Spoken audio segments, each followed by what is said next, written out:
Blog নিয়ে। তাই এখানে আমরা জুডিওতে গিয়ে কিছু কিনেছি, সেটাকে দেখাচ্ছি।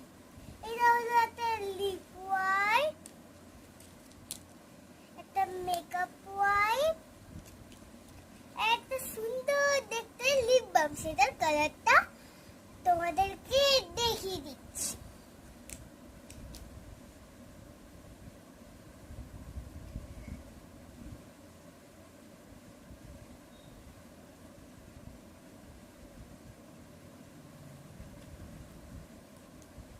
তো বলো কিরম কালার, কমেন্টে বলো কিরম কালার এসছে। তোমরা কিন্তু খুব ভালো, কিছু তো লাইক সাবস্ক্রাইব